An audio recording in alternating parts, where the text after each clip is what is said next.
faithfully delivering value and interpreting great books from around the world. Hello, this is Sally's Book Talk. Today, we'll interpret the book The Taste of History with the subtitle Food, World Events, and the Steps of Human Civilization, Driving History Forward. Not just our hands, but our stomachs too. In human development, food not only fills our bellies, but also invisibly pushes our civilization forward. How did corn and rice create the earliest class divisions? Which food drove Columbus to discover the New World? And how did the humble potato power the Industrial Revolution? Today's The Taste of History will answer all these questions one by one.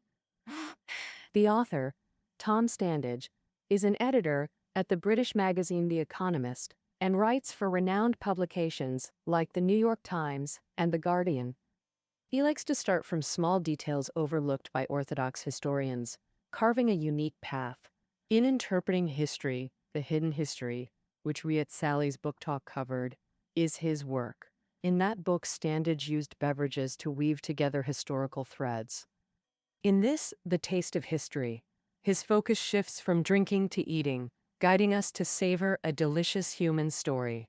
Next, we'll follow history from ancient times, the Middle Ages, the Age of Exploration, to the Industrial Revolution, introducing 5 foods to see how they shaped our civilization and impact today's world. These 5 foods are corn, spices, pineapple, sugarcane, and potatoes. First, we start with the origin of agriculture in ancient times.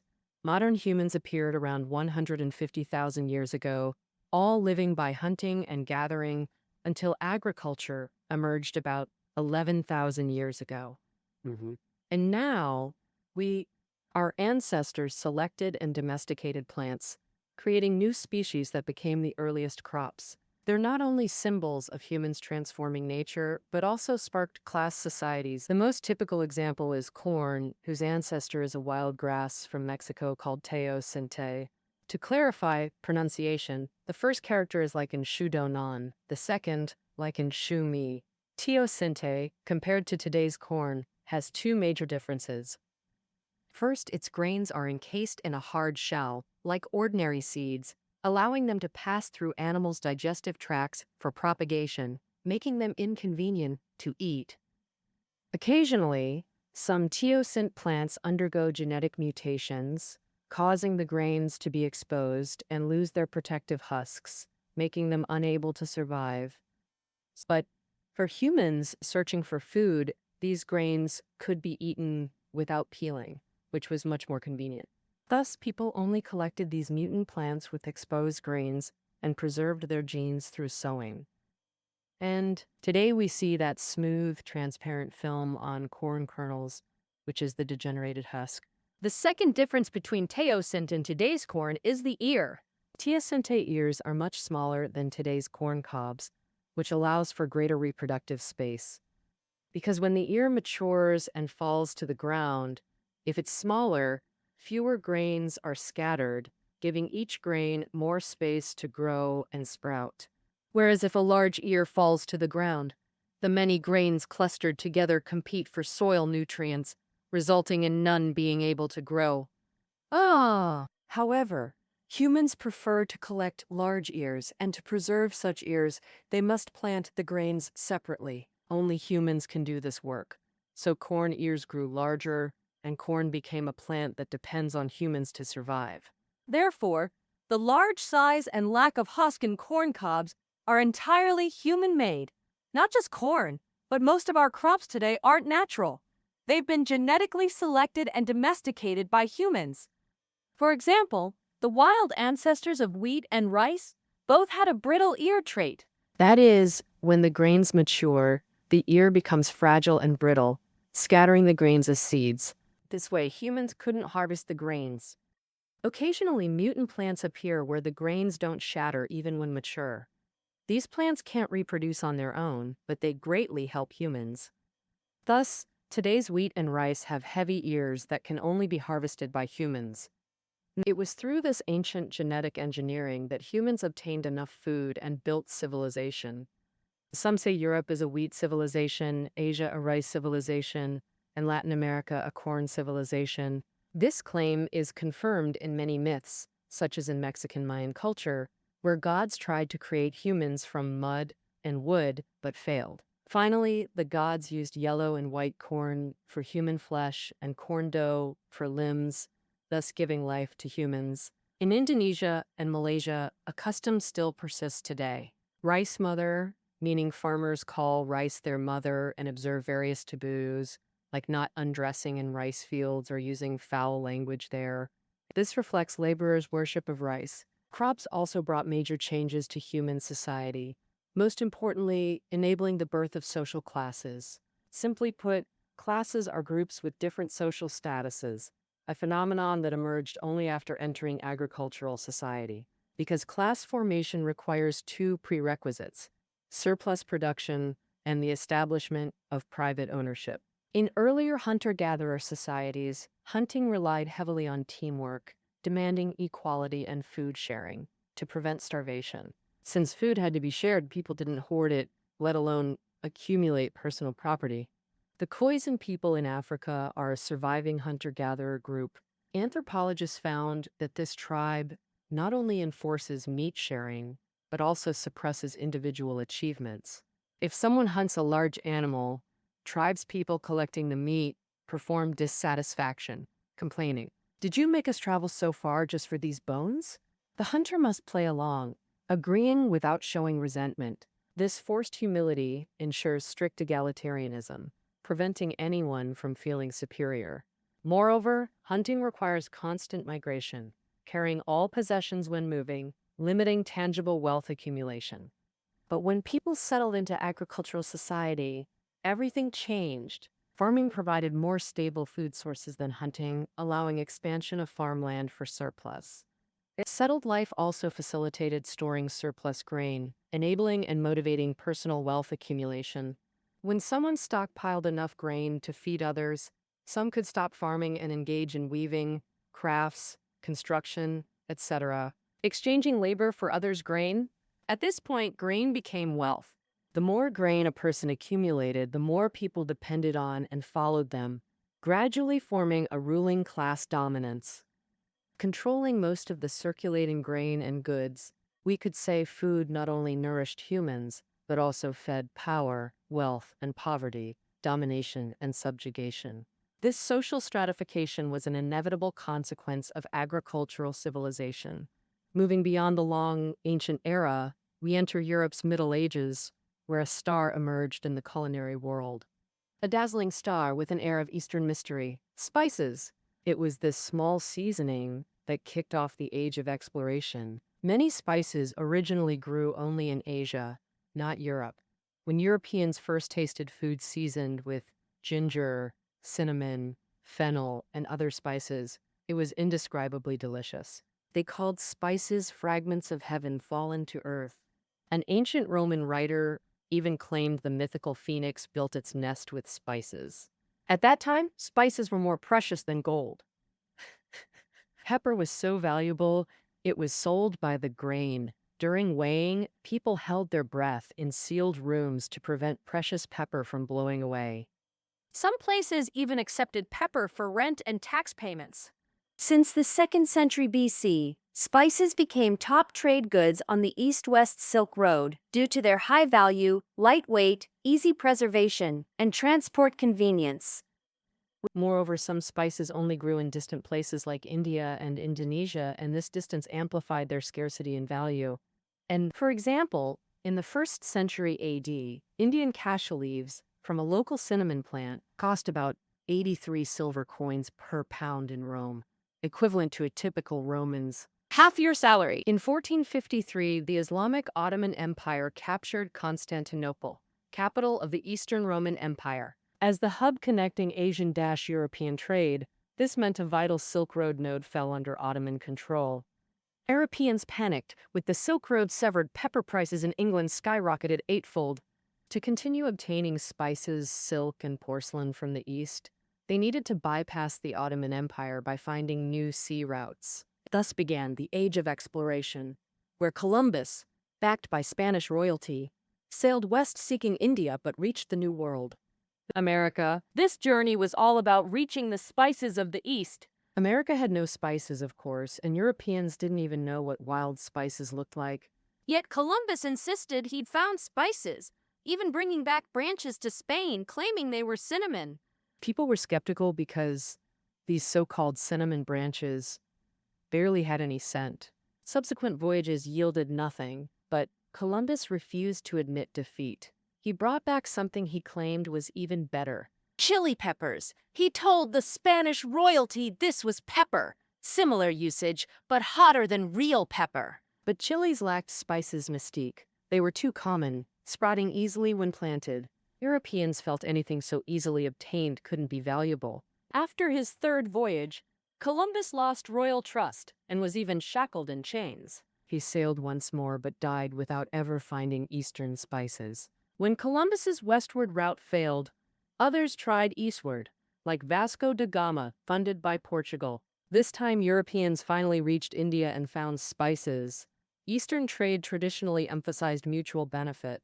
But the Portuguese, accustomed to piracy, immediately looted, burned coastal towns, and forced Indians to trade exclusively with them. This model of using force to blockade and monopolize trade posts was quickly copied by other European powers.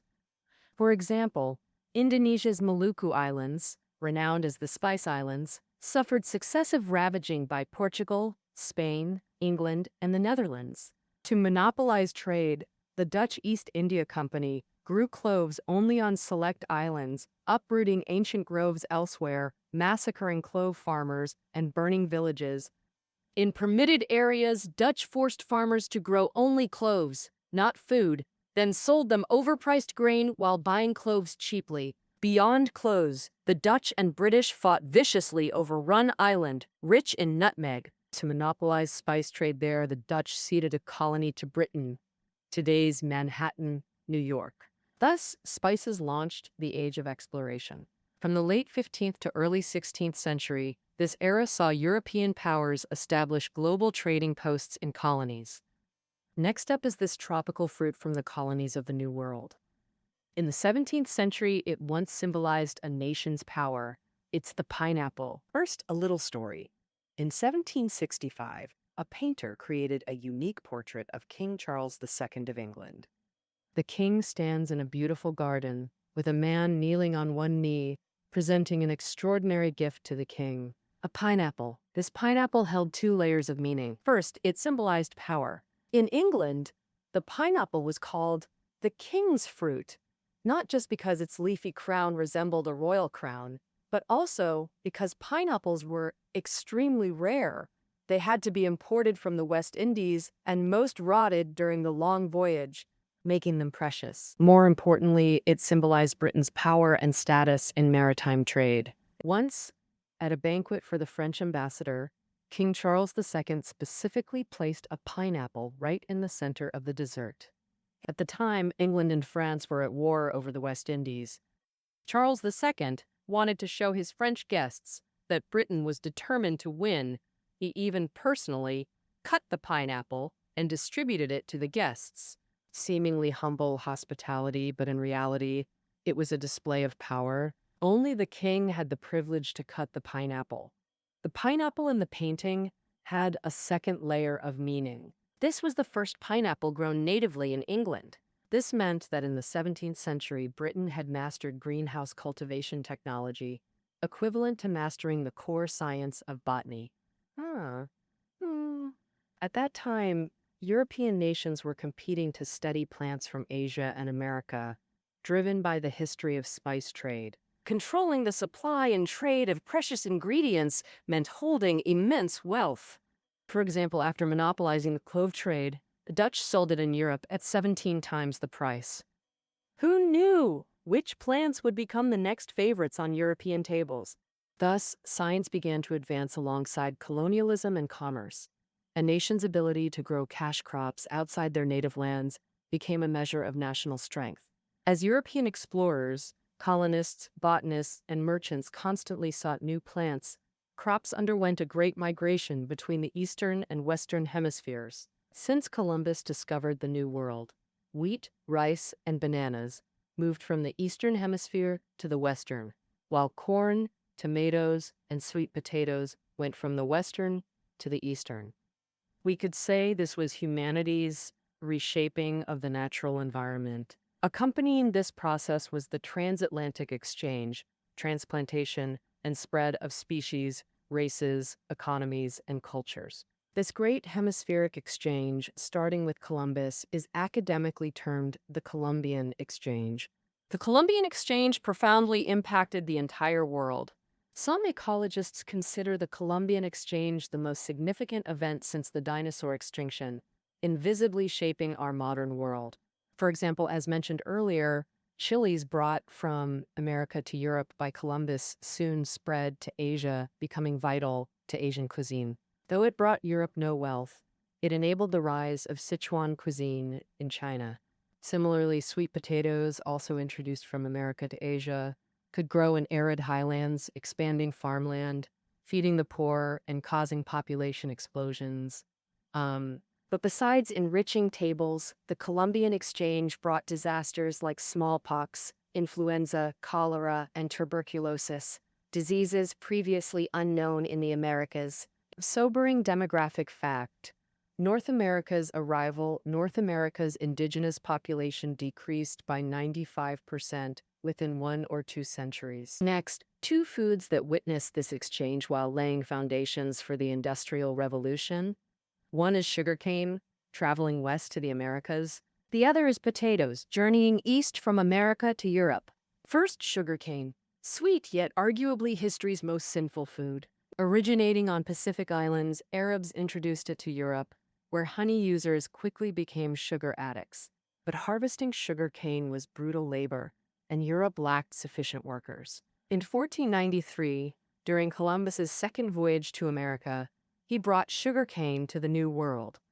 Europeans planned to enslave indigenous people for sugarcane farming, but they died en masse from European diseases. But America offered one huge advantage for sugarcane: proximity to Africa for labor sourcing. Thus began the transatlantic slave trade. The first Prime Minister of Trinidad and Tobago, Williams, once said, "Without sugar, there would be no black slaves." From the 16th to 18th centuries, over 10 million Africans were trafficked to the Americas as slaves, while Africa lost nearly 100 million people. Oh. Meaning only 1 in 10 enslaved Africans survived the journey to the Americas. 3/4 of surviving slaves were forced into sugarcane production, grueling and perilous work. Slaves constantly fed sugarcane into massive crushing mills, demanding intense concentration. If their skin touched the sticky syrup, it would glue them to the machinery, pulling them into high-speed rollers. Slaves kept axes nearby to amputate trapped limbs before their entire bodies were consumed. This sweet substance was truly drenched in the blood and tears of millions of African slaves. Yet sugar production objectively propelled the Industrial Revolution. First, modern factory assembly lines evolved directly from sugar plantations. As a high-sugar crop, processing required immediate harvesting, crushing, and refining to prevent spoilage, often completed on-site. Sugar refining demanded specialized skills: boiling, skimming, dehydration, temperature control, necessitating division of labor that birthed assembly lines. Second, wind and water-powered machinery developed for sugar became the era's most complex industrial technology. These devices were later adapted for textiles, steel, and paper industries.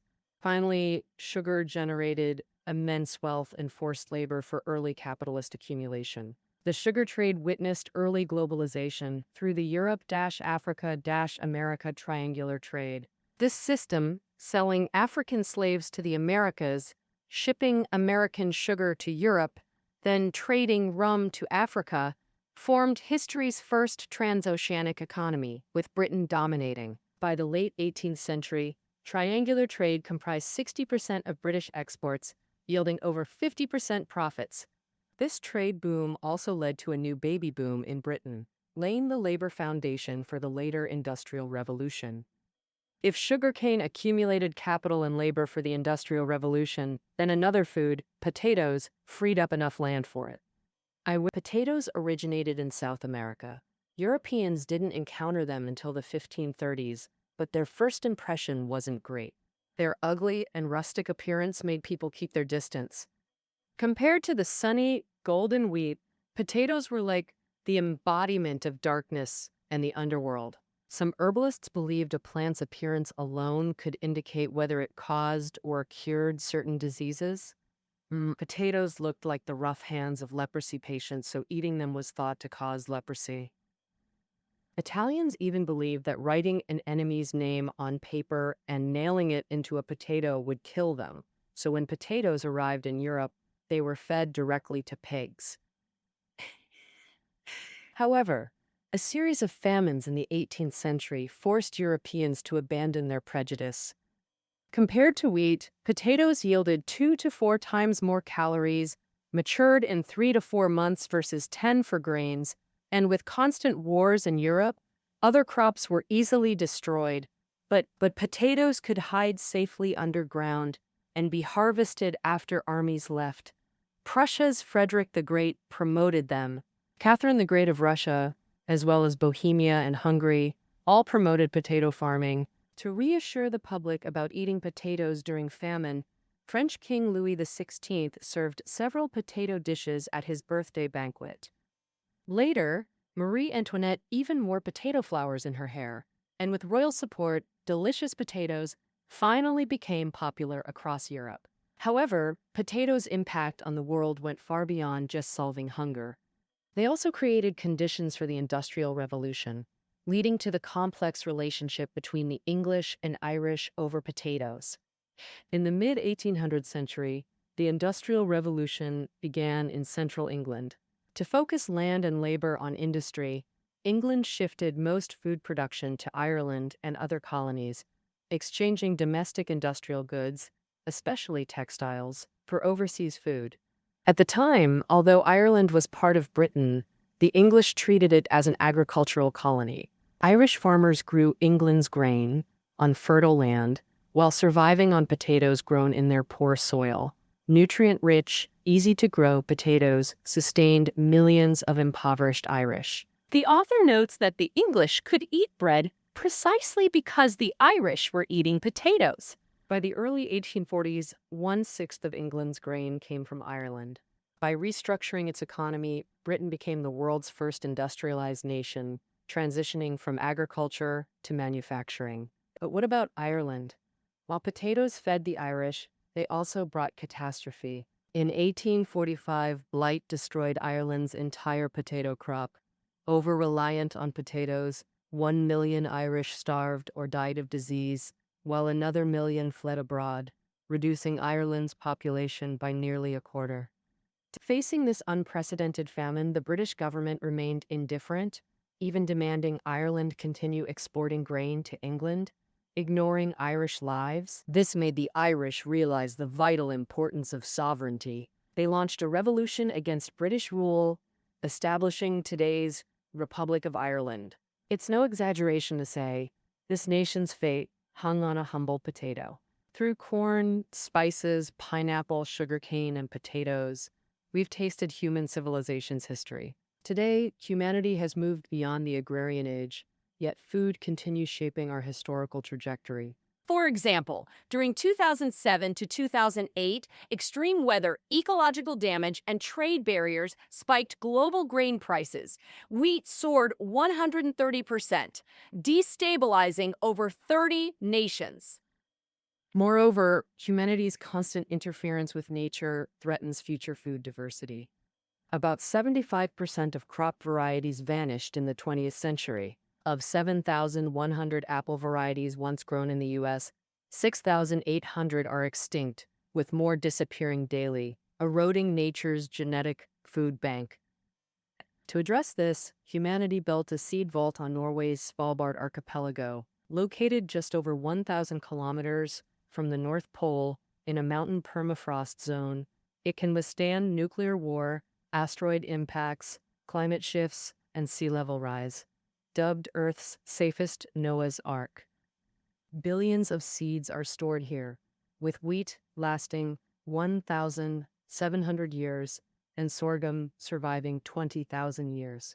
Whether humanity faces nuclear war or global catastrophe, these seeds can reboot civilization. Well, that concludes our interpretation of the taste of history. Study notes are below the audio. See you tomorrow!